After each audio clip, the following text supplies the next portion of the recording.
Asia is now the fastest growing economy in the world, but rapid growth comes with its own set of issues. While 700 million people have been lifted out of poverty, the region remains home to 2/3 of the world's poor. Inequality continues to grow. Expansion and urbanization threaten environmental sustainability, and natural disasters are a constant threat. Responding to those challenges calls for innovation, a willingness to take risks, and learning from past experiences through evaluation. To gain an understanding of the challenges and opportunities of using evaluation as an instrument to promote organizational learning, innovation, and change, and to share good practices and lessons learned, the discussions will revolve around the following questions. What have been some of the key driving forces behind Asia's success?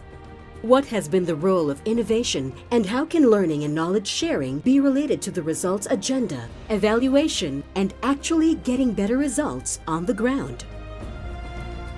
How can ADB best partner with countries in the region to move the agenda forward on innovation in problem solving? Are there useful lessons across the regions of the world and across multilateral banks like the World Bank and the ADB?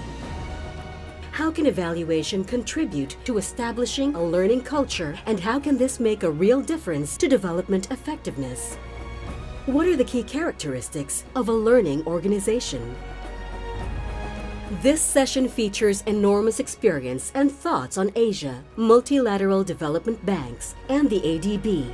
Drawing on their experience in innovation and learning, the speakers will talk on what characterizes a learning organization and steps that might promote a learning culture. Distinguished guests, ladies and gentlemen, good morning and welcome to Innovation and Learning in a Changing Asia. What better way to start this event with an opening panel that zooms in immediately on the heart of the matter, namely the role and importance of change and innovation for the region, but also for multilateral development banks like the ADB and the World Bank.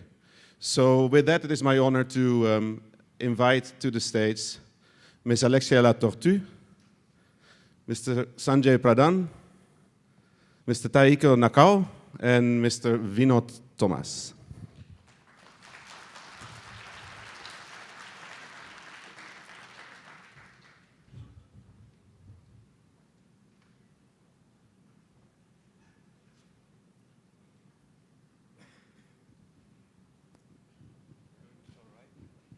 Hello, good morning, everyone. Thanks, Hans.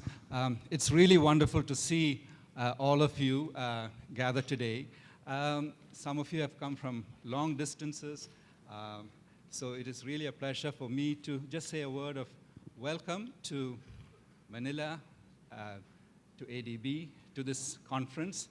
And it is really fortunate that we are able to start this event with the first session with people with tremendous richness of experience on the questions that we heard a few minutes ago.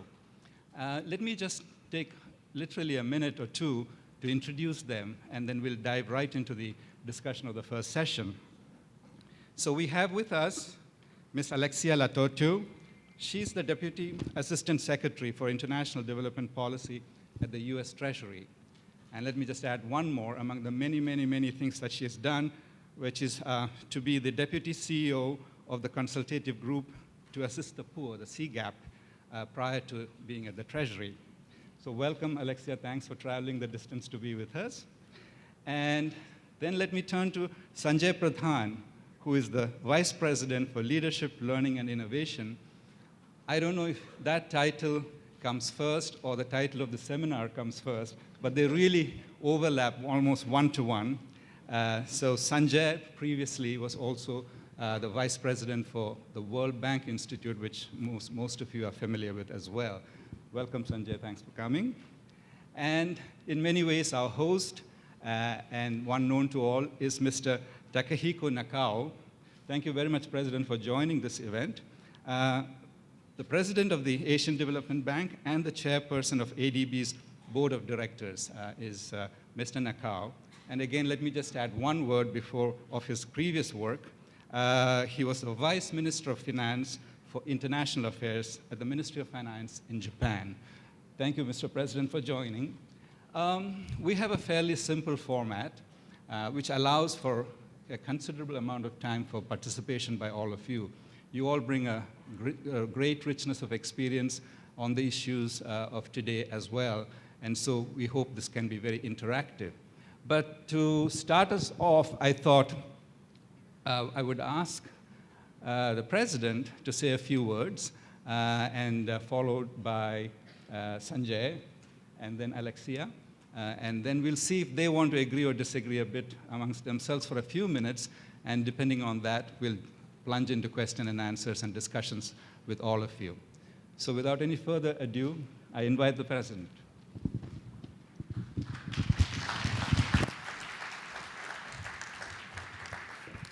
Thank you very much, Vino. Distinguished guests, ladies and gentlemen, it is a great pleasure to join the opening panel of Innovation and Learning in Asia, commemorating 10 years of independent evaluation at the Asian Development Bank. I'm so grateful to all the participants today from all over the world for this important gathering. Let me also extend a special welcome to Ms. Alexia Latotu and Mr. Sanjay Pradhan, who will join this session with me. I very much look forward to our exchange of views. This morning, I'd like to share my thoughts on 3 issues. Briefly, 1, Asia's economic transformation and innovation. The second, the changing nature of innovation in that process. And third, using innovation and learning to keep ADB relevant and stronger. The first about Asian transformation. During the past 40 years, Asia's remarkable economic progress has generated global admiration. Our most recent key economic indicators show that Asia's share of global GDP in purchasing power parity basis has increased from around 15% in the early 1950s to around 38% in 2013. This transformation has been driven by productivity growth and underpinned by technological, policy, and organizational innovations. With the region's unprecedented growth, performance, and successful poverty reduction, there is ample reason for optimism for the future. ADB's publication, Asia 2050, realizing the Asian century, emphasized that the Asia and Pacific region could represent more than 50% of the global GDP by 2050. This is indeed realistic, considering that Asia has already represented half of the world's population. But we also face daunting challenges such as persistent poverty, growing income inequality, climate-induced natural disasters, and intense competition for natural resources. Some countries risk falling into the middle-income trap. Responding to these challenges require innovative policies to adapt quickly to shifting conditions. Finally, the region needs to address overarching challenge of weak governance. Institutional innovations will be key to promoting our challenges. Innovation has, the second topic is the changing nature of innovation. Innovation has been and must remain a crucial element in driving Asia's progress. In my view, innovation comes from advanced technology, better designed policies, and improved education and training. Asia has long benefited from innovations in technology, open trade regimes, promoting competition, improvements in the business climate, and good investment in education. The successful reforms here in the Philippines provide a good recent example. We have also seen change in the way that countries pursue innovation. Earlier, most countries in the Asian region would replicate innovations from elsewhere and adjust them to their own needs. Increasingly, we see innovations that come from within Asia, driven by a growing middle class, improved education, and increasing budgets for research and development. According to some estimates, Asia is one of the main drivers of global R&D, contributing to more than a third to global R&D spending. As a region's premier development institution, for us to stay relevant to the region, it is imperative that we become increasingly innovative ourselves. So the third topic is embracing innovation as one ADB. As this year's annual meeting in Astana, we presented the midterm review of Strategy 2020, which was published in 2008, our corporate strategic framework. We did a midterm review of that. The midterm review, which benefited from the contributions of independent evaluations assessment, highlighted importance of innovation and learning in our engagement with clients and in our business processes. This is captured by the One ADB approach, joining all our financial and staff resources to pursue ADB's overarching goal of an Asia and Pacific region free of poverty. To service client countries better, we should deregulate ourselves as we advise them to do. We should innovate ourselves, and we should act in a more coherent manner by removing the barriers between the silos of departments of the ADB. Allow me to highlight some of the actions that ADB will introduce to promote innovation and learning.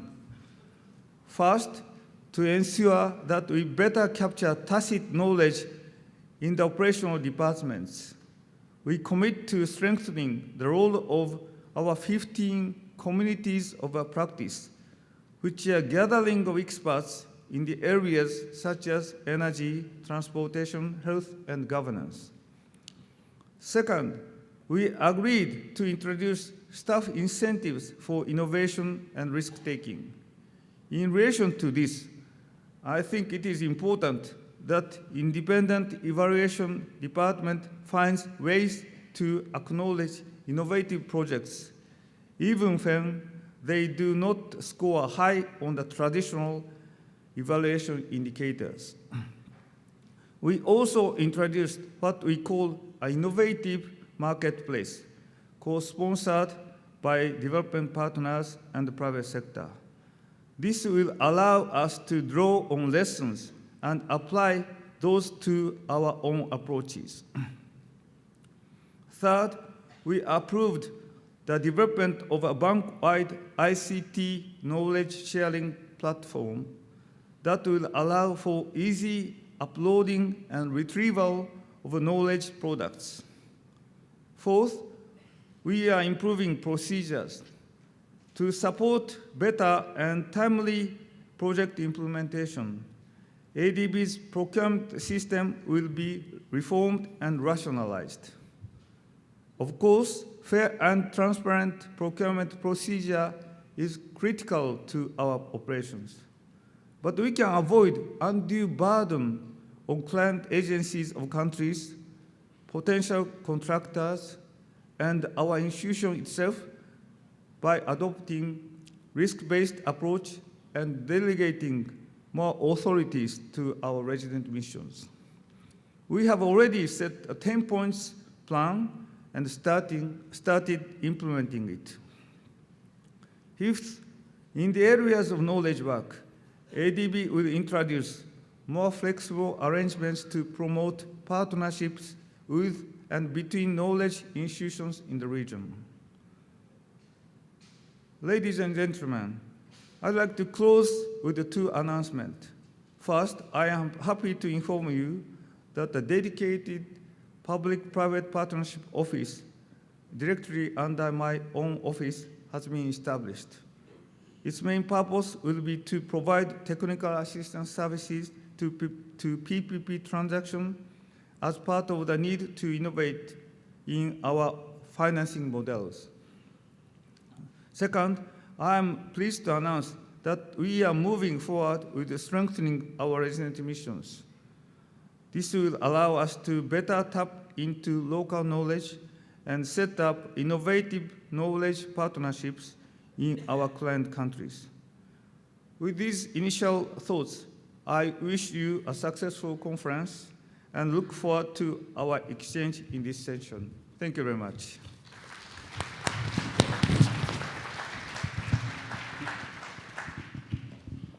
Thank you very much, Mr. President. Your points on innovation and learning couldn't be clearer.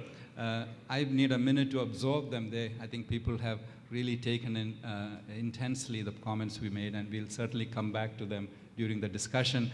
And so we continue now with Sanjay Pradhan. Sanjay, the floor is yours. Thank you. Thank you. Hello. Okay. Thank you very much, Vinod, President Nakao, Alexia. Really pleasure to be here. If I could, I wanted to begin with a personal note. This is homecoming for me. It's a real pleasure for me to be here because my father worked for the Asian Development Bank for 16 years. I went to school in Manila, and my father's last project before he retired from the Asian Development Bank, before he passed away, was the management of this headquarters building. So it's particularly poignant for me to be here with you and speak here today. Turning to the topic of the conference, I want to share with you two key lessons of experience from the World Bank, if I may. The first message I would like to share is that learning and innovation, and to this I would add collaboration, learning, innovation, and collaboration are not just nice add-ons or bells and whistles to what we do day to day in our operational work. Learning, innovation, and collaboration are the key accelerators we feel in the fight to end poverty that President Nakao talked about. And they are central rather than incidental to our development effectiveness. So that's my first message. My second message is that it is possible for us to introduce very concrete incentives and measures to make learning and innovation and collaboration central to our institutional DNA. Let me just quickly explain on some of these points, and we can turn back to it if there are any in the discussion. So to begin with, 2 years ago, the governors of the World Bank Group, which represent 188 member countries, endorsed two goals: to eradicate extreme poverty by 2030 and boost shared prosperity or inclusion. Now, if you think about it, these very aggressive, ambitious targets require us to have a deeper and faster impact in the lives of 4 billion people globally. The central question for us is if these two goals are not going to be rhetorical devices, if they're not going to be those obligatory 2 sentences we put at the start of every document and then move on to do whatever we are going to do, if they are going to be real, the central question is, where will the acceleration of impact on the poor's lives come from in an environment where finance, which is our traditional core value proposition, is increasingly limited? So if you think about it, I can certainly speak for the World Bank that our traditional operating model in the World Bank traditionally has focused on the provision of finance. And our institutional culture, internal culture, has been driven with meeting volume-based lending targets rather than developmental impact. Now, there are limits to that kind of institutional culture and that kind of a volume-driven push in today's environment. To begin with, if you look at official development assistance, or ODA, today it is less than 1% of total capital flows. All of us face constraints in increasing the volume in raising more capital or concessional finance. So the central point here is that finance alone will not enable us to meet these lofty targets, which we must meet. And the key point is it's finance that is bundled or combined with learning, innovation, and collaboration. It's not one or the other. It's finance that's combined with learning, innovation, and collaboration that can be the key accelerators. And even in a finance-constrained world, innovation, learning, and collaboration can be scaled up with the existing finances. So if you take each of these points very quickly, let's take learning first. There are many providers of development finance. What makes the finance that the ADB or the World Bank or other institutions provide unique is that it is bundled with learning, practical operational learning of what works. And that learning is enhanced and accumulated as we go through project implementation. And this is why the role of evaluation is so central, because it helps us learn what works and what doesn't work. In the World Bank Group, we do client surveys, and we ask our country clients, what do you value most? And you will be surprised to know that what our country clients say is that what they value most from us is not our finance. They value most from us knowledge of what works. Yet I can tell you inside the World Bank, we have not created credible incentives for staff and managers to capture that tacit knowledge of what works and share it with others. And in the World Bank, we had a further problem which relates to the regional development banks, and that's why it's fitting that I'm saying this here at the Asian Development Bank today.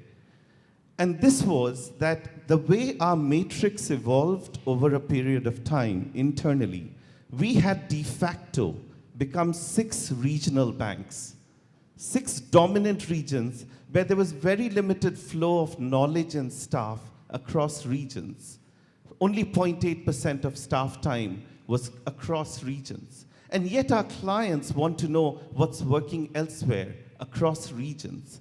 And we have excellent regional development banks like the Asian Development Bank. And the role of the World Bank should have been to complement what the regional development banks do by focusing on mobilizing global knowledge, yet we were caught in regional silos. So this far-reaching change that we have done in the World Bank, which is in the newspapers, you may hear about it, is intended to break these regional silos. So we create integrated global practices where staff and knowledge can flow, where directors are held accountable for providing the best development solutions for making talent and knowledge grow. And we are putting in place, and we have not succeeded, putting in place incentives and systems to share knowledge internally and also facilitate knowledge exchange externally through South-South knowledge exchange. We can discuss that. So that's on learning. Very quick point on innovation.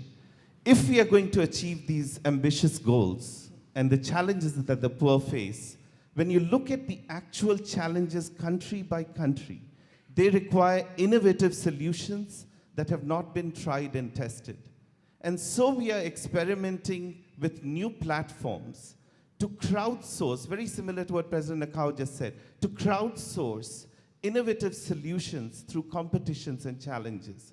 We are incubating, testing, adapting, and scaling innovations like geomapping, like citizen-based feedback using mobile phones on whether teachers and textbooks are showing up in school.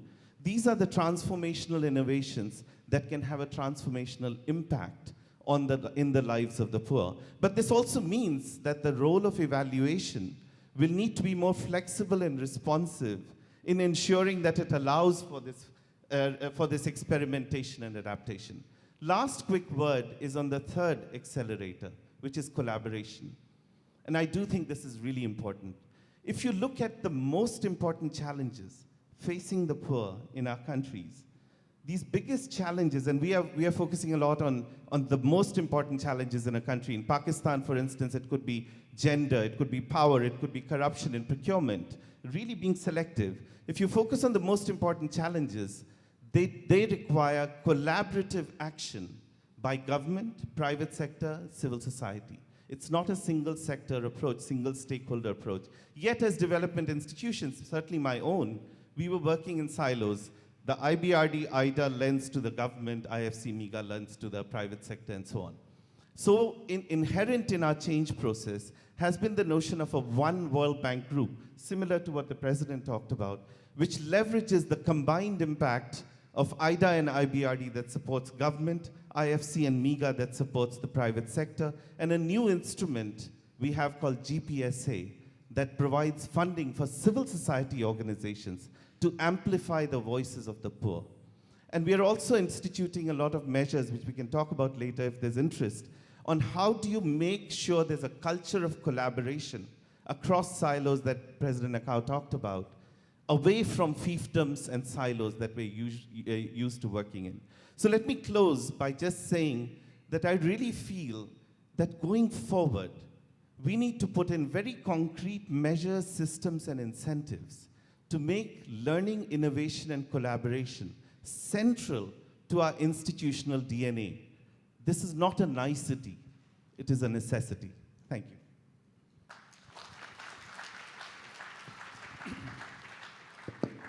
Thank you so very much, Sanjay. I think your comments on learning, innovation, and collaboration couldn't be clearer. The body language of our group here is just that people are waiting to discuss this because it's so very relevant to what everyone does. So thank you. Let me turn to Alexia now for the opening comments from her. Thank you. Great. Thank you very much. Happy anniversary, Independent Evaluation at Asian Development Bank. You've had quite a journey of 10 years of becoming organizationally and financially independent, but I would stress not independent with isolation, independent, integrated in the activities of Asian Development Bank. And I think the audience here today shows that you're not isolated. Look at the number of Asian Development Bank partners, staff, management, academics. And Treasury is really happy to be part of this event. So I have sort of three main parts to my opening remarks. The first one will be to focus on the problem statement that we're trying to solve. The second will be what are the opportunities to overcome the problem. And then the third, I want to touch on evaluation and learning and monitoring in the brave new innovative world. So starting with the problem statement, so there are barriers to innovation and learning, accelerators, as Sanjay mentioned, that actually hamper development effectiveness.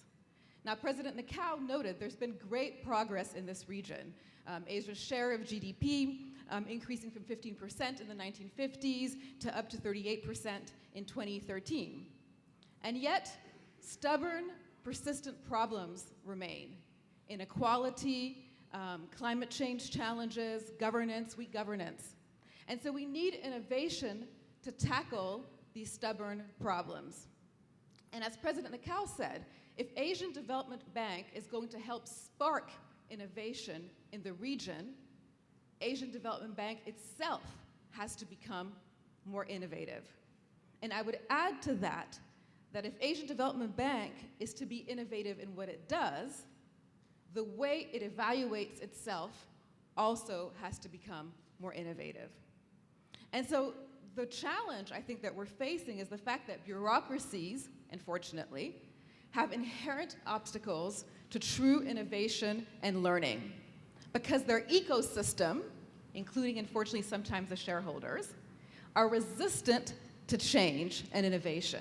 And there's a rich academic literature, I won't name all the academics that have looked at this issue. So, but why are bureaucracies, ecosystems so resistant to change? Okay, so operational staff are rewarded typically for compliance with the prevailing agenda, not for finding better ways to perform, for producing better for clients, citizens of the countries that they're working in. Leaders and managers often choose continuity with best practices over creating new public value. And organizations themselves tend to grant their own legitimacy by complying with expectations of what they think they should be like or what they think they should say, rather than demonstrating performance. The focus too often is on organizational survival, continuity of budgets, large lending volumes, as Sanjay mentioned. And so more specifically, bringing what I've just said to the traditional development institution, what can we say that they create?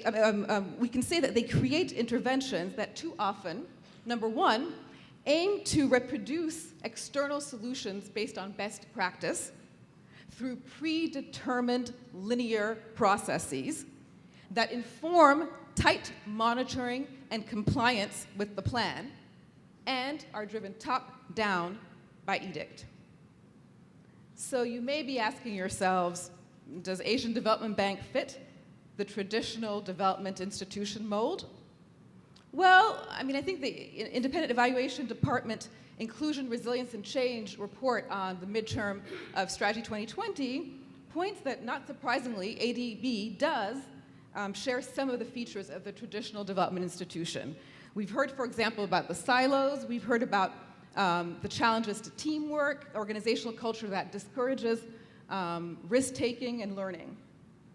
But the good news is that Asian Development Bank's evaluation and management team are making the right recommendations. They're focusing on changing the organizational culture, on increasing accountability for outcomes, not just inputs, on generating knowledge and sharing it effectively, on balancing innovation and risk. And we heard some additional ideas just now from President Nakao around innovation, marketplaces, and staff incentives. So if I ask the question again, does ADB fit the traditional development institution mold? I would say quite strongly that it's working hard to break the mold. And the immediate opportunity before us is trying to help identify specific actionable measures the institution can take to break the mold. And this event is an incredibly exciting opportunity backed by the personal leadership of President Nakao on this panel to accelerate ideas and implementation to break the mold. Okay, so let's turn now to part two. What are some of the ideas? How can we leverage the opportunity to break the mold? So in terms of project design and implementation, the status quo is lots of advanced planning, followed by a planned script that can be implemented exactly as designed. In short, the implementation of best practice solutions. The innovative approach, however, would be to break the divide between planning and implementation. So projects would be viewed as experiments or pilots, which involve an incremental process of trial and error, interaction with local stakeholders, and iterations to improve projects mid-course. And this requires an authorizing environment that encourages innovative decision-making, risk-taking, and what I would call positive deviance, so not a control culture. Secondly, on monitoring, the status quo is traditional monitoring. We have short loops focused on process compliance and accountability, followed by evaluation, fairly long loops on outputs, maybe outcomes. The innovative approach, however, would embed experimentation in short, tight feedback loops that facilitate rapid understanding of how solutions are working in an immediate sense so that the feedback loops are integrated into project design mid-course. Turning to evaluation and learning, the status quo is we learn top-down. The head learns and leads. The rest listens and follows. There are long lead times in learning from traditional ex-post evaluations. There's an assumption that one, likely quite expensive, but scientifically definitive impact evaluation will provide the evidence upon which senior managers will then design, improve designs, and then ultimately lead to better results. But the innovative approach is quite different. The innovative approach is about diffusion of learning and innovation throughout the institution. So knowledge flows from the bottom up. The operational staff are authorized to conduct their own initiatives and their own experiments. Third part now of my remarks is a few words specifically on what we need for monitoring and evaluation in this brave, new, innovative world. My key message here is that risk-taking, experimentation, positive defiance has the greatest impact when connected with a disciplined learning mechanism. you could call that sort of structured experimental learning. And so we need innovation in monitoring and evaluation. So if we look at the traditional M, the uppercase M of monitoring, it's too often focused on input utilization and process compliance with little information, useful information that feeds back into the program and the project design. And so there's a vicious cycle because we don't have up-to-date and reliable data because it's not a priority for project teams because it actually doesn't feed back into their decision making. And so we have, at the end, monitoring data that's not that reliable.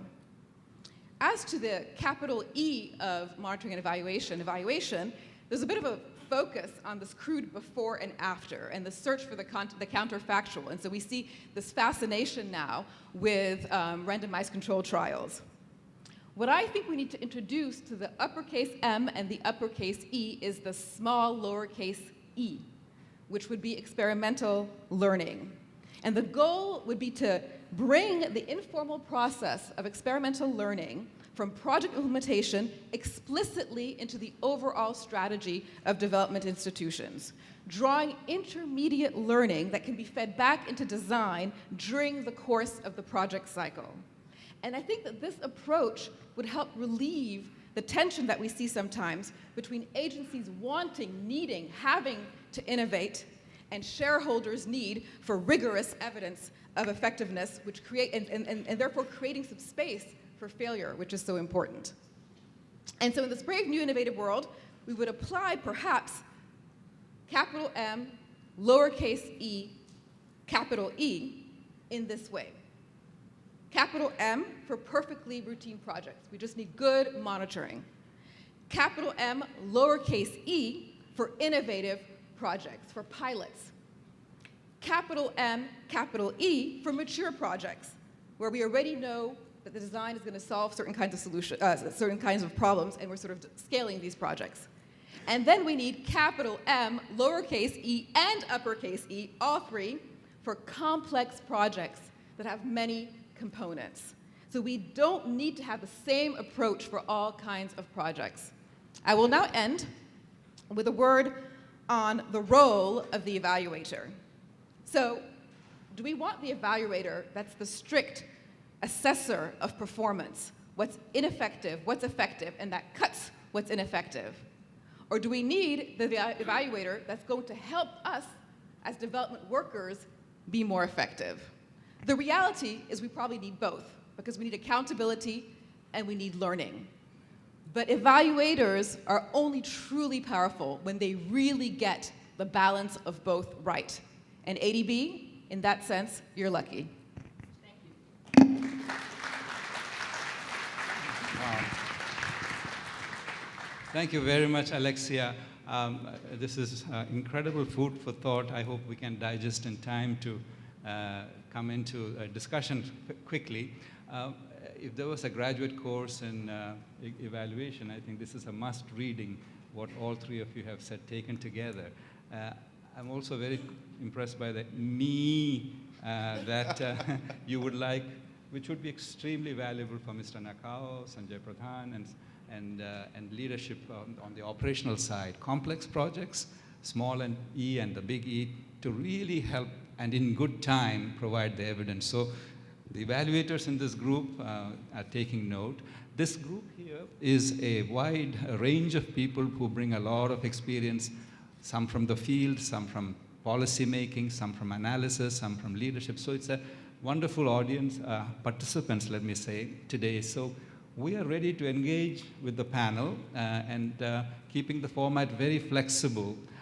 You could just come up, just mention who you are and pose some questions. And once we have 2 or 3, either comments, questions, or even a headline, all of them brief, that will give us another round of commentary from the group.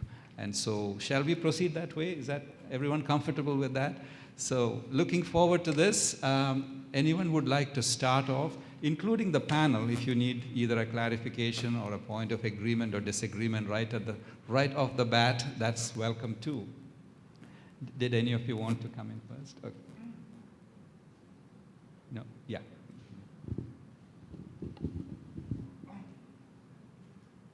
Yeah, after I was consulted with the Mr. Vino Thomas about this event, in a sense, I was surprised that he chose this theme of innovation and learning. Learning, I can understand, but innovation, independent evaluation department is scrutinizing things, what we are doing, which we are doing, by a kind of static evaluation system. But I realized that Vino is really looking to the innovation as an important element. Innovation as an important element of making our institution better. So independent evaluation should not be based on the static idea, but it's a part of a dynamic process of changing. Of course, that's for the independent evaluation stands for. But I think this idea was really good to have innovation as a theme of today's discussion. When I read the 20 years anniversary book of ADB, which was published in 1986, I realized very clearly that ADB itself is a product of innovation and also the learning process. When ADB started in 1966, Asia was regarded a poor region, static region, and the most important challenge was whether Asia could feed the population or not. The population was increasing, but food was not increasing as much as the population. So the real threat is from not just poverty, but starvation. So the ADB was started to support countries to feed the population. And it was a very innovative idea. Because in Asia, although there was a concept of Asia, there was no tool to cooperate, to make a real work in a cooperative manner. So ADB was designed and established by very enthusiastic people in Sri Lanka, in India, in Taipei, China, and also Japan and the Philippines and Bangkok and all other countries, including Afghanistan and Iran. So innovation is such an important element of human history, Asia, but also to the ADB. So I really congratulate Vino to find this topic of innovation for today. So that's what I really wanted to say. I usually don't commend you, but thank you. If I could make an independent comment to Mr. President, I think this is absolutely great. We have our distance, but the engagement is precious. On innovation, just one word, I think it's rightly on the topic, and all three speakers, starting with Mr. Nakao, really brought down to earth and made it very tangible. So in the sessions at this event, there are two aspects that we, one way or the other, cover. They're all related to the issues and solving the problems, but one is, does evaluation encourage or discourage innovation by its way of doing things? How do we take risk-taking and also working in difficult situations, be it fragile states, into account? So the innovations of operations to which evaluation comes in is one. The other is, and we will not have much time for that, it will be one of the sessions, the techniques of evaluation themselves becoming more innovative. So we don't just do, let's call it traditional, we agreed to do 80 kilometers of road, did you do it and how well do you do it? But rather the techniques to adapt to dynamic change that the organizations were doing through the techniques themselves changing. So we'll have a chance to get into all of that. So if you agree, we are ready to hear from all of you, come in any order, any form. And I'm just going to go by the hands I see. And ma'am, it's your turn. Just go up to the microphone and say who you are. And as she's doing it, the next person could already think of being ready.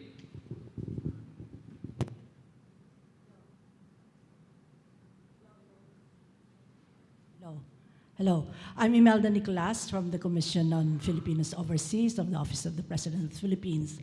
Mr. Pradhan said that, and I like the way you put it, that innovation, learning, and collaboration, you mentioned three things, should be a part of the DNA of an institution. And so, stretching that analogy a bit, so we're saying that the parents of an institutions are the shareholders and the board. So then, going back to ADB, we know it's a bank, so there is the financial character of the institution, and we know banks are very risk averse. So how do you put those two together, seemingly conflicting ideas of innovation, learning, and the risk averseness of the character of a bank? Thank you very much. Questions, so we'll come back to that. Let's take a couple more. Are you ready? Yes.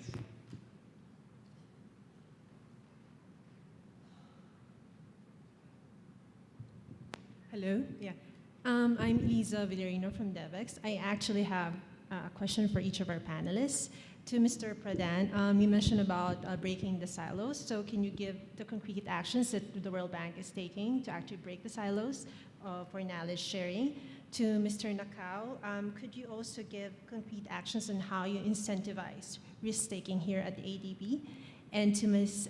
Latortue, of course, innovation means change and risk-taking. So there must be, some, naturally there'll be some uneasiness or qualms around that. So what would be like for the ADB would be a good action plan to actually address that uneasiness or qualms? Thank you. Great, couldn't be more concrete than that. All right, let's take one more.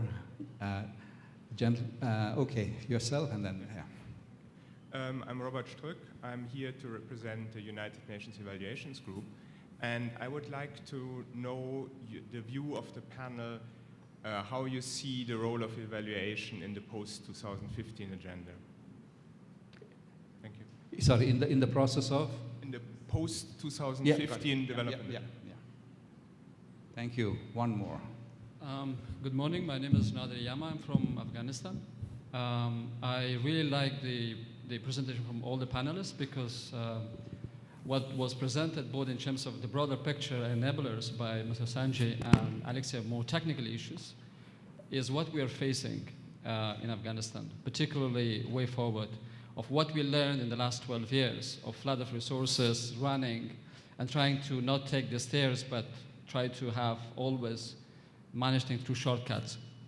The question is to the panelists, particularly for Afghanistan, for the way forward, for the new administration, is what are the institutional setups and principles that will enable an evaluation, innovation, and change in such a situation where there is complexity of issues and shrinking of resources, and a lot of challenges in terms of institutional building, weak governance we have, corruption, abuse of power, which is a state is not even post-conflict, it is a state which is still in conflict.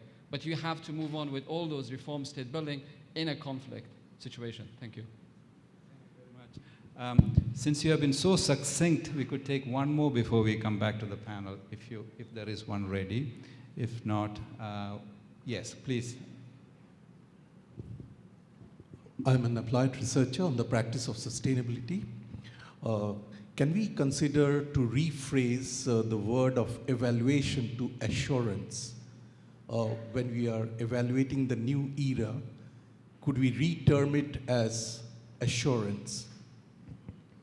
Thank you. All right. Let me just go with you one more. Yes.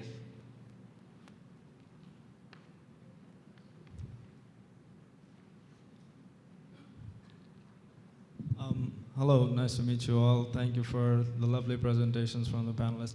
My name is Ryan Hassan. I represent NGO Forum on ADB. We've been monitoring all of you for the past 10 years of civil society. Nice to be here. Without making any uncomfortable comments for today, one of the more important things which I really find interesting is the idea of innovation and the idea of evaluation.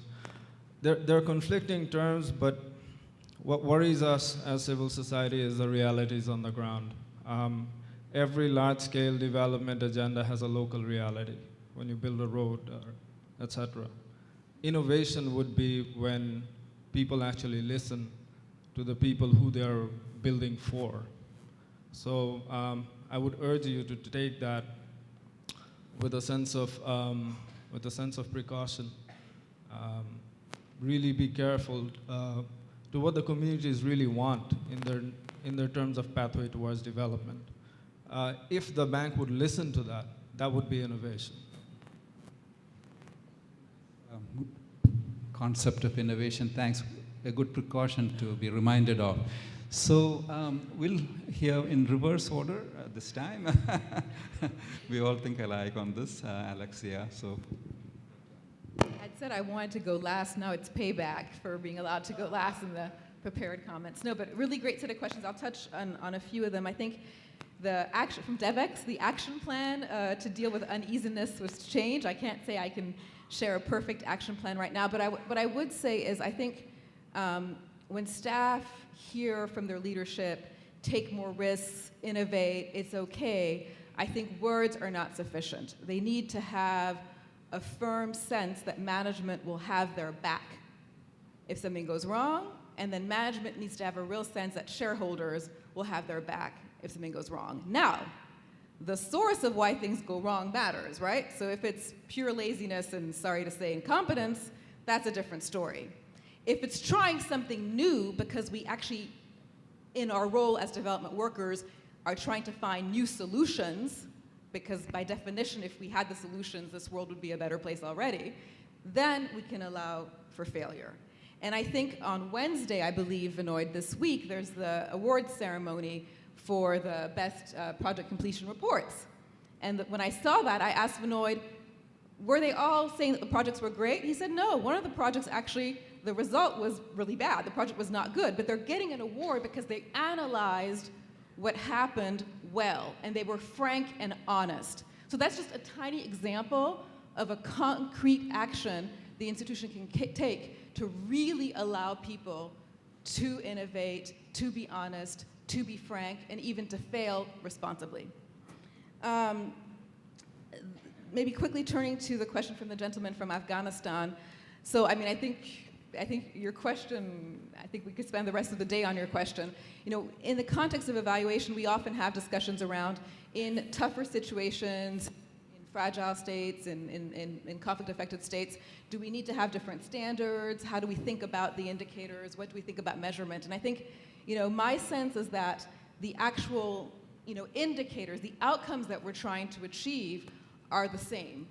But how we get there and understanding that the path to get there may be different, may be more expensive, for example. So in terms of efficiency indicators, we need to be a bit more flexible. I think we have to be, I think you talked about evaluation being flexible, Sanjay, earlier, flexible and responsive. So I think evaluation has to be more flexible and responsive, take into account these realities. And then the other point I would make is that the feedback loop has to be even shorter and tighter. We need to be feeding in real time what's happening on the ground to be able to then sort of figure out ways to work in countries that present particular challenges.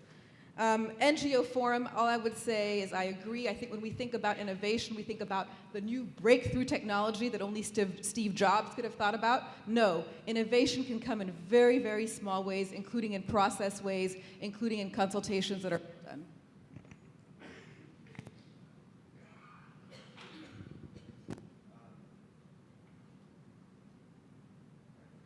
Okay, so let me take three questions. The first one was about how do we reconcile innovation, collaboration, learning in the DNA with a governance structure which may be risk averse, which is finance or banking oriented and so on. I think our shareholders gave our goal not to be a bank. Our goal was to eradicate poverty.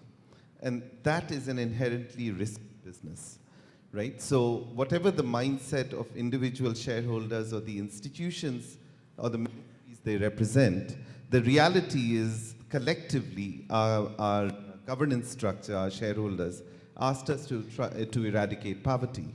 And that is a risky business. Things are not known, answers are not known, you need experimentation. I will give you a sense of, and you mentioned, risk aversion, a culture of risk aversion. We're wrestling with this in the World Bank. We have a culture of risk aversion that's crept up over a period of time, and we are very concerned about fiduciary risks, safeguard risks, and so on. Until at some point we said, look, let's pause for a moment.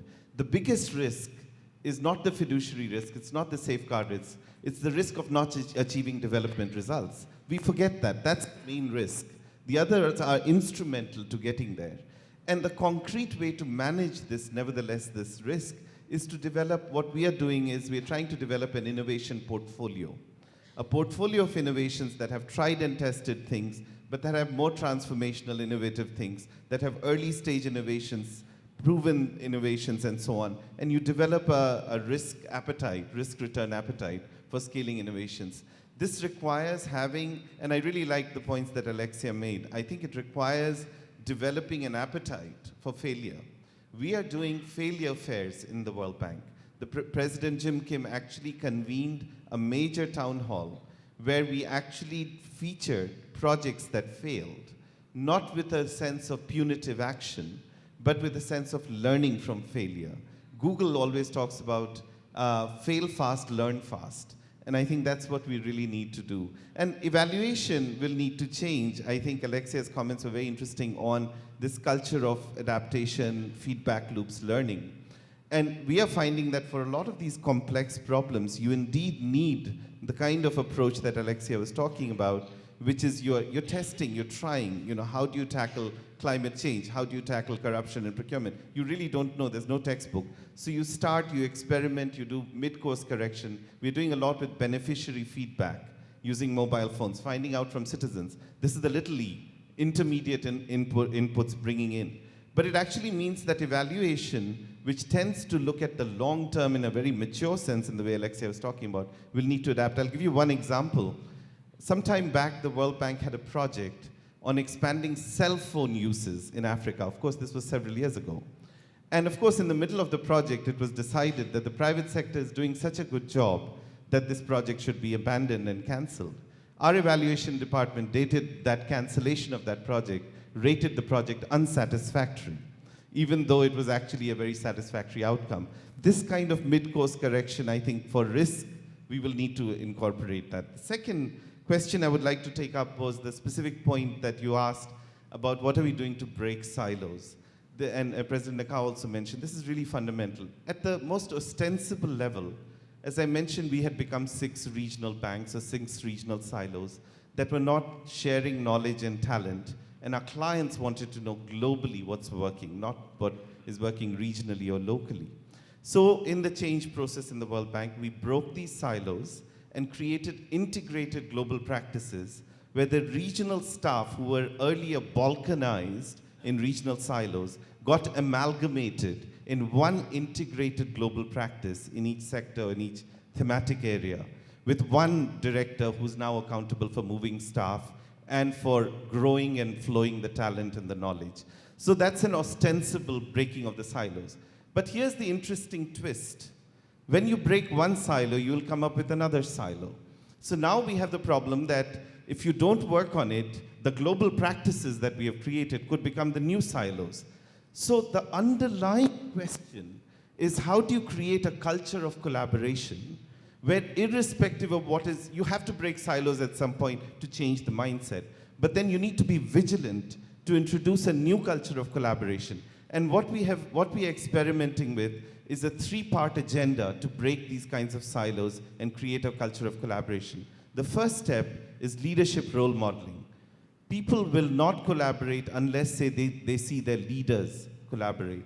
Just before I got onto the plane to come to Manila, we were working on an exercise with Jim Kim, our President Kim, and the senior management team, where the first time in World Bank Group history, we were trying to work out for each member of Jim Kim's senior management team what help he or she needs from another person and what actions are needed to put down in paper to help each other. It's an approach developed by BCG, and it's called Joint Action Planning for Collaborative Leadership. It's a very particular technology. It's a deliberate part of hardwiring collaboration and breaking silos into the DNA. That's one step that you need. The second step you need is you need to have credible incentives to ensure that collaboration is rewarded. Collaboration cannot be measured that easily, but if you don't have credible incentives, people will not collaborate, they'll grow their empire. So we're developing budget top-ups, salary increases, all to reward measurable improvements in collaboration. And the last thing you need, which is very important, is not extrinsic motivation, but intrinsic motivation. The joy of all of us in this room is we join these institutions to serve the poor. You need to capitalize on that intrinsic motivation to serve the poor and therefore join hands in serving the poor together, rather than maximizing your own ego or your own fiefdom. And we need to build that kind of a story to ignite that intrinsic contribution. Last question I would address is the point from civil society. I don't know where you are, but it was a very good point on listening. I actually think we've been talking about innovation, and I do believe that point is central. What is the central innovations on governance that we need, especially for our institutions that have been used to working with the executive branch of government in supply-driven government programs? The real innovations, I think, are threefold. The first innovation is to make governments more open and transparent. And we are working on mechanisms, not only right to information, but geocoding budgets, so citizens can understand the budgets in a geographically visual way to see which districts or provinces are doing better than others. But the second part, the second innovation we need is exactly what you talked about, listening more systematically to citizens. In the World Bank, we have introduced a new rule that every project that has a clearly identified beneficiary must have a systematic citizen feedback from beneficiaries, whether teachers and textbooks are showing up in school. And today, using mobile phones, you can do that. And the third frontier is to ensure that the feedback you get, governments respond to that feedback. Otherwise, people will stop giving the feedback. This is very important, and we can do this because we support governments. But let me leave it at that. Thank you, Sanjay. Mr. Nakao. Thank you very much. I'd like to touch upon three issues. One is about bureaucracy and how to incentivize people in any institution. It's easy to say that we should be more innovative, we should be more transparent, accountable, and so on. We should, of course, target outcome instead of input. It's easy to say that, but how to incentivize people? Of course, the first thing the manager or the leader of an institution should do is try to think how to change things better. So if it is just to do things business as usual, we don't need a president in a sense. So I'm from the Ministry of Finance, which is regarded more traditional at the Ministry of, in Japan, but I really hate bureaucracy because we should support people. And why do we do these kind of things just for the sake of doing business as usual? Unless we try to change things to better, there is no reason that the senior officials are there. So senior officials and leaders and managers should always think about in a more innovative way to look at the outcome. That is the most important element. So, and also bureaucracy. From the time of 19th century, people started saying that bureaucracy finds a reason to do things, to expand the budget and so on, whatever it is. But it should target, of course, outcome. And how we can be more efficient, we should always think about it. But at the same time, in a very realistic way, there are many obstacles in nature because we need a certain stability in the institution. We need a certain sense of securities among officials, among staff. If staffs are always anxious about whether they are fired or they are demoted or whatever, if they are always competing for the budget and for incentives or whatever, promotions, of course we need a competition and incentives.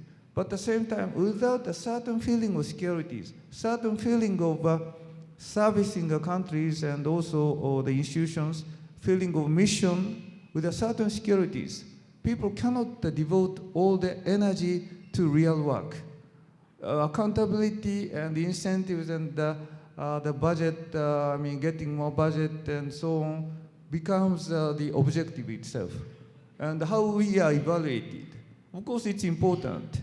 So, but still, if we always think about how we are evaluated instead of doing real work, it's not really good. So it's my, kind of dilemma. How to incentivize people really instead of just talking about it. How you should be evaluated in a realistic manner instead for the sake of the evaluation. So of course, once again, I don't dismiss the ideas of innovations and evaluations. It's really important. Unless we change, as I said earlier, there is no reason for the managers to stay there, and there is no reason for the institution to be there. So in that regard, we need a guidance from shareholders, board members, and also we need a guidance from independent evaluation departments, and we also need a guidance from citizens and civil society organizations. It's really true. But at the same time, how to balance the real work, devotion of the people to the real work instead of worrying about how we are evaluated, how we should be accountable. It's really a challenge. I really think so. I'm very frank today. The second point is about the role of evaluations and the post-2015 and so on. So we are setting the goal and we are evaluating it, and we are reflecting what can be done and we'll take actions. That kind of idea of a new public management is really important, and that is part of innovation in our government operations or public institutions operations. But at the same time, we need to pay attention to the basics of the development. And in my view, there are 8 things to do for lower middle-income countries or poor countries to be more developed. Those are the basic things to do instead of just being innovative. Of course, we can take in the innovative ideas, but there are many basics we should pay attention. One is investment in the infrastructure. We need a road and railways and so on to have a development, and also to have access to hospitals and schools. That is the basics. We should always invest in those things. The second is investment in education and health and human capital. And the third is macroeconomic management. With the inflation, hyperinflation, no country can develop. And fourth is open trade and investment regime. I have never seen the country which can develop very fast by protecting their industries. Of course, there can be some time of import substitution, but open trade and investment regime is so important. And also, we need good governance. Without the trust to the government, tax collection, police, anti-corruption, and so on, people cannot devote their energy to development for the welfare of the people. They would rent seek instead of doing their energy, spending their energy for innovations and hard work. And also, we need a certain inclusiveness and sustainability of development, and so climate change is important agenda. And then we need a strong vision by any institution or countries. Without vision, we cannot develop well. We need to think about how countries can develop, in what sector we should invest more, what kind of country we should be. It's not about the industrial policy in a narrow sense, but without the vision, we cannot be good country, cannot be good institution. And finally, of course, reconciliation with the country, within the country. If there is no security, if there is no safety, if peoples are fighting each other between ethnics, there is no chance of developing very well. So we need also pay attention to those basics, in addition to paying attention to innovations and so on. So learning each other is a very important part for development in addition to innovation. So in that regard, many regional cooperation and integration ADB is promoting is important.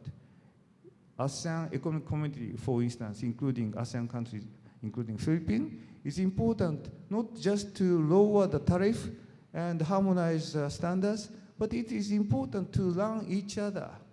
It's important to have a peer pressure, peer reviews, and so on. By learning together, we can develop. So in addition to the innovations and evaluations, that is the theme of today, we always think about how we should continue to pay attention to the basics of basics of basics. In my view, for lower income countries and poorer countries, if they pursue basic things, they can be at least to the upper middle income country level. After that, maybe we need more innovation, more investment in the capital, more ideas about how to get out of a middle income trap. But up to a certain level of development, I think basic is really important. So that is maybe a little bit apart from today's themes, but I really want to emphasize it. And the third point I want to mention is the role of bank. Bank is lending money, and also, of course, we are doing technical works. But finance plus knowledge plus leverage. Leverage is about co-financing. So finance alone is not good enough. Knowledge itself is important, but if it is combined with the finance, it is more effective. Because especially in Asia, many countries have become middle-income countries, and they now get the investment grade. They can finance themselves. So unless the ADB can have a certain knowledge to share with the client countries, they wouldn't come to us. Some people say that the finance can be by private sector and we can be just by knowledge or guarantee and so on. But by combining finance and knowledge, countries can be more, accepting the ideas of the bank, and they can use the ADB's knowledge to promote reform in countries.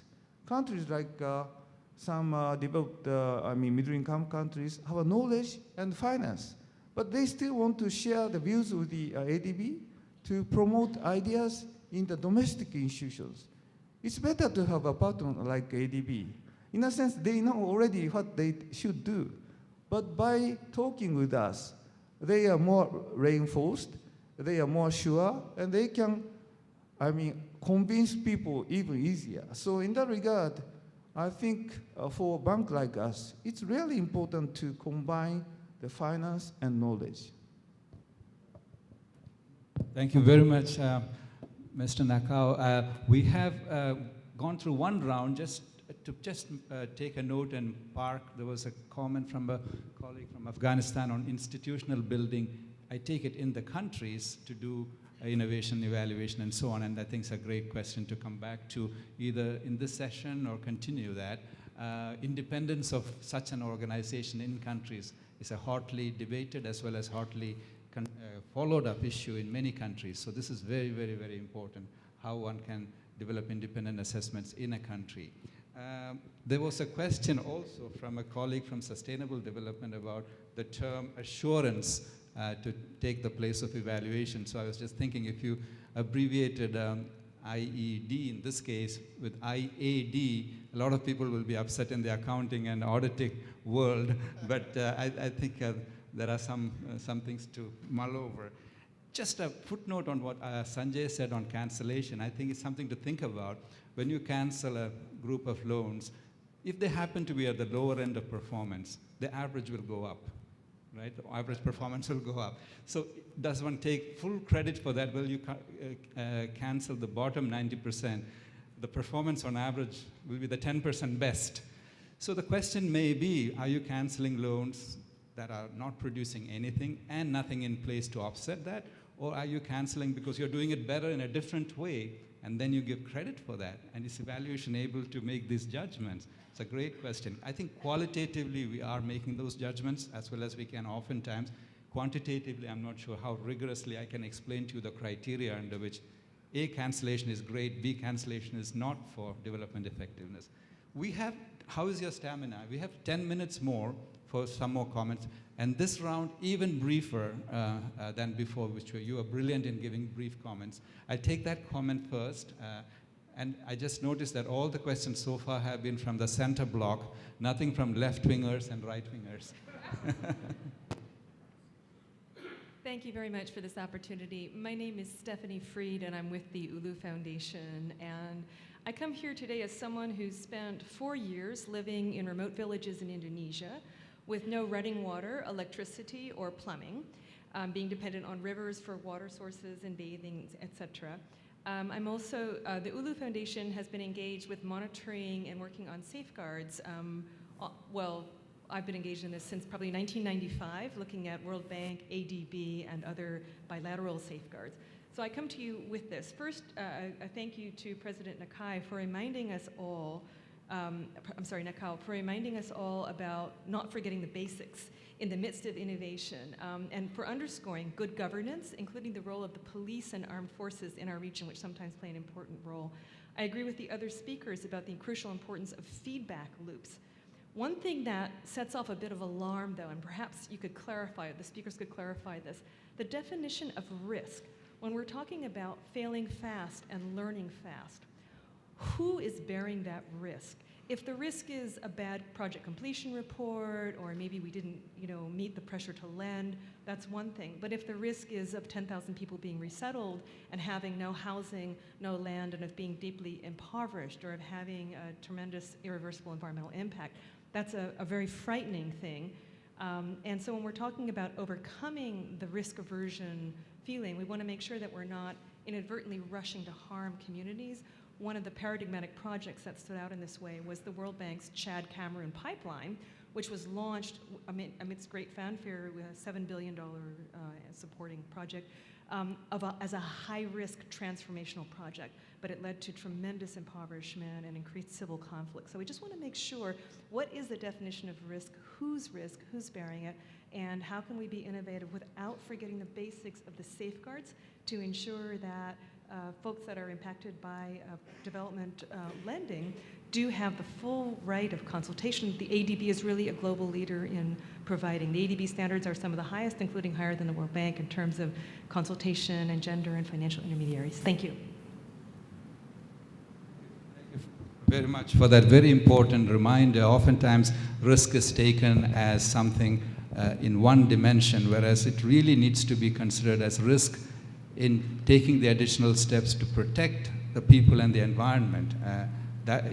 Doing that in even risky ways is a plus, not a minus. So it's an absolutely wonderful reminder. The person at the back. Good morning. Congratulations for an excellent presentation. In today's world, trade is an important component for development. And you cannot, these are not separable terms, so trade and development go hand in hand.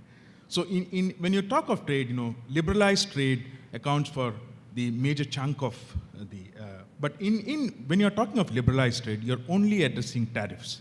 You're not addressing border measures. So border measures get neglected. So I would, and especially, when you take border measures based on risk, it is more dangerous to go that way. So I would like to, the panel to answer, what are the things which they would like to see as a corrective measure to address that problem? Could you mention your affiliation? Murli. Thank you. All right. Maybe one last, if there is one. Is there a question? If you didn't answer, you can't sleep tonight. Yes.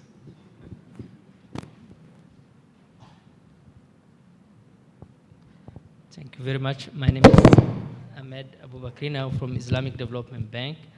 And I would like first to refer to the comment made by President Nakao about the PPP structure under his direct supervision, and also the statement made by VP Sanjay on the fact that the ODA represent less than 1%. So all these things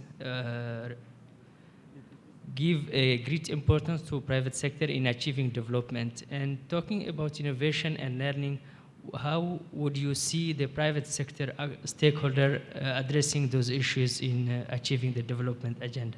Second question about Alexia mentioned about experimental learning. Is there a good, successful example of experimental learning? I just hardly believe that we can submit a document to the borders telling them, hey, look guys, we have a nice objective to achieve, but we don't know how to achieve it. We are going to adopt an experimental approach and learn, and then we'll come back to you later and tell you whether it's a failure or not. And we would like to learn from other people who have done such approach. Thank you very much. Okay, we'll take one last question, and we'll aim to close at 10:30. Thank you, Vinod. Ashwani Mutu from IFAD. I wanted to congratulate Vinod and his team for putting up this inspiring event, but also the Asian Development Bank for 10 years of independent evaluation. We at IFAD also celebrated 10 years of independent evaluation last year, and I think it's appropriate that these kind of events are appropriately celebrated. I also think the topic chosen for this event is highly appropriate and timely, especially in the Asian context, as the president of the bank mentioned, with increasing number of countries in the Asian Pacific region being middle-income countries. We at IFAD recently completed an evaluation study on IFAD's role in middle-income countries, and as you mentioned, Mr. President, what middle-income countries are looking towards is not only financing, but also knowledge, innovation, and demonstration from international multilateral organizations. The question I had was, the President mentioned the importance of providing staff incentives for promoting innovations, and I completely agree with that. However, what I would like to ask the panel is, how does one reconcile, on one hand, the promotion of incentives for promoting innovations, so giving incentives to staff on one hand, with promoting innovations on the other hand, which by nature are risky, and there is a chance for high degrees of failure. So how do you promote on one hand, how do you on one hand give incentives to staff to do something that in the end entails a high degree of risk, and that you might in the end compromise your own individual performance assessment? Thank you very much. Thank you very much. Are we okay with going 10 minutes from now, Hans? Okay, that will guide the responses very much. But I really apologize for not having the time to hear more of you, but the next 2 days we'll really come back to some of these very, very, very important questions. Shall I go in the original order, Mr. Nakao? Thank you very much. Maybe I cannot, I'm sorry that I cannot answer all the questions because of a time constraint. But about risk-taking, what kind of risk are we talking about? To me, it's not really risk. Risk is that we do new things, but it's not really risk. People want to do things as usual because they don't want to be bothered by new ideas, new things. It's easier for anyone to do the same things. So to me, it's not really risk. The risk is that we continue to do the same things without thinking about it. So risk is not about the people affected by the projects. We have a very strict safeguard policies about environmental impact and also social impact. So relocation of people affected by the project, we should really pay attention to the impact for those peoples. And we should compensate those peoples well. But at the same time, this is a little bit a very candid discussion, but at the same time, risk is not doing things, not implementing project afraid of those disputes. So when I visited India, Prime Minister Modi really emphasized the importance of avoiding red tapes. But red tapes is not just about the bureaucratic procedures, but it's also about the land acquisitions, relocations, and environmental protection. According to Prime Minister Modi, there are too many procedures about those things. Those procedures are needed, but we should have a balance. Otherwise, countries cannot develop. If they are afraid of any dispute, no single developed countries have never been developed countries. They built the railway in the United States between the East and the West. There were so many affected people, but if they were just afraid of those impact, they couldn't develop railways. They couldn't develop. So once again, the risk is, there are so many risks, but not doing things is a risk. And about our institution doing new things, of course, there is a certain risk, but it's not a really serious risk. The risk is more about not doing new things, just because it's easier. So that is what I want to say about the risk. And about the private sector and PPP, I really believe the private sector is locomotive of growth and development. Government alone cannot implement the growth and development.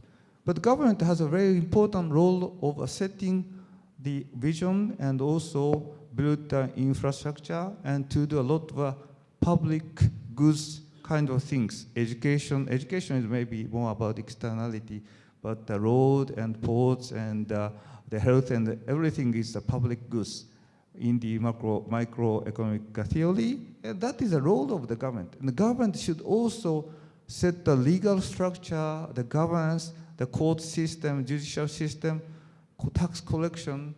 Those are the areas the government should do. So we need a balance between the private sector and the government again. Everything is balanced. It's a little bit bureaucratic way of saying things, but government has something to do. But about PPP, we should use more private sector money to the infrastructure. But PPP should not be regarded as a panacea, the way to mobilize resources, off the budget. It shouldn't be regarded a kind of a way to finance infrastructure without asking the taxpayers' money, because it involves a lot of risk for the future. Incompletions of the projects, so more money needed from the government to support it. So PPP should be regarded as a way to do things more efficiently, to promote ideas of private sector's innovations and innovative ideas, more efficient way of doing things. But we want to promote PPP. So PPP unit will have a service of a transaction advisory service to the countries, but also new PPP unit would advise the each department's PPP work and would like to coordinate it to remove any silos, the shares about the knowledge of a PPP. Those are two things I want to mention. Thank you very much. A brief word from Sanjay and Alexia. Just a very quick point on Stephanie's point, as President Nakao has said, it is not about dilution of fiduciary or safeguards. It really is about different ways of doing things. And in the way we are approaching innovative projects, there's a lot of feedback loops from beneficiaries, so it allows you to course correct. So it's rather amplifying the voices of the poor rather than suppressing it. On the role of the private sector point, we are right now focusing in every country on the biggest challenges to poverty eradication. And when you look at the biggest challenges, whether it's power sector or whatever the problems are, invariably it requires not only a prominent role of the private sector, but a prominent role of government, private sector, and civil society. That's why I think the new frontier is not government versus private sector, it's collaborative action amongst the three. The last point I wanted to just mention on whether if we give incentives to staff and innovative projects are risky, it's a question of balance. We are talking about a dedicated, disciplined way of doing innovation. But I wanted to just mention one very quick last thing. You mentioned the role of the mix. A lot of our conversation has been focused on internal knowledge sharing. I think the real knowledge resides outside our institutions, increasingly in mix. And one of the most exciting initiatives we are working on is to promote knowledge hubs within mix, within developing countries, that become centers of excellence to share their knowledge and innovation externally. Alexia. Thank you. Four quick points. The first one, I just want to remind ourselves, when we say innovation, I think people have very different reactions to what we're talking about. And I just want to give two examples of what innovation can also be. At Treasury, we have a lot of memos. We write memos to our principals all the time. And until sort of 8 days ago, the memos had to be paper-clipped, 2 paper clips to the back of a manila folder. I arrived at Treasury a year ago. I did that. I didn't understand why. I would always take them out and actually staple them. Someone finally said, why are we paper clipping 2 paper clips on a manila folder every memo? And no one could answer. Well, it's always been done this way. No one could answer. And so the person dared to go to the undersecretary and say, could we just staple the memos instead of paper clip them to a manila folder?